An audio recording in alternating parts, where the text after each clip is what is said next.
వెంకటస్వామి గారు, నిన్న జరిగినటువంటి ఉమెన్ రిజర్వేషన్ మరియు డీలిమిటేషన్పై మీ అభిప్రాయాన్ని ఏఐబిఎస్పి తరఫున మీరు మీ అభిప్రాయాన్ని చెప్పండి.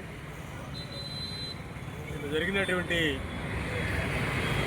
ఈ యొక్క చర్య అనేటువంటిది భారతీయ జనతా పార్టీ కుట్రపూరితమైనటువంటి చర్యగా భావిస్తున్నాం. ఎందుకంటే మహిళా బిల్లుగానే పెట్టి దాన్ని ఆమోదింపజేస్తుంటే యాక్సెప్ట్ చేసిండేవాడు. అయితే దాని ముసుగులో డీలిమిటేషన్ తీసుకొచ్చేసి డీలిమిటేషన్ చేస్తేనే మహిళా బిల్లు పెడతామనేటువంటి పద్ధతి అనేటువంటి సరైన పద్ధతి కాదు. మహిళా బిల్లు అంటే ఉన్నటువంటి దాంట్లో 50% మహిళలకి షేర్ ఇవ్వడమే. డీలిమిటేషన్ జరగకపోయినా కానీ ఉన్నటువంటి దాంట్లో 50% షేర్ ఇవ్వచ్చు కదా. అంటే వీళ్ళకు ఉన్నటువంటి పదవులు ఎక్కడ ఊడిపోతాయో అని డీలిమిటేషన్ పేరు ఏమైనా పెంచిన దాంట్లో మహిళలకు ఇవ్వాలనేటువంటి చర్య అనేటువంటిది ఇది కరెక్ట్ కాదని చెప్పి మేము all India Bahujan Samaj party తరఫున మేము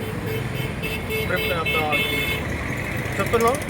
రెండోది, డీలిమిటేషన్ అనేటువంటిది అన్ని రాజకీయ పార్టీల యొక్క ఆమోదం తెలిపి ఆ ఆమోదం మేరకు మాత్రమే డీలిమిటేషన్ అనేటువంటిది చర్చలోకి తీసుకురావాలి తప్ప రేపు జరిగేటువంటి ఎన్నికల్లో లబ్ధి పొందడం కోసం బీజేపీ ప్రభుత్వం వారు కావాలని ఇప్పుడు ఈ చర్చ పెట్టడం అనేటువంటిది అది వాళ్ళ యొక్క స్వార్థపూరితమైనటువంటి చర్యగా భావిస్తూ ఉన్నాం.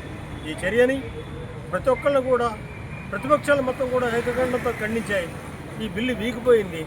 అదే కానీ కేవలం మహిళా బిల్లు ఒక్కటే పెట్టుంటే తప్పనిసరిగా అందరూ ఆమోదించేటువంటి వాళ్ళు ఎప్పటి నుంచో ఆగిపోయినటువంటి మహిళా బిల్లు అనేటువంటిది ఈ రోజు నుంచి అమలులోకి వచ్చేటువంటిది ఇది కుట్రపూరితమైనటువంటి చర్య. ఇది కావాలని చేస్తున్నటువంటి బీజేపీ చేస్తున్నటువంటి చర్య అనేటువంటిది మేము all India Bahujan Samaj party తరఫున ఫీల్ అవుతాం.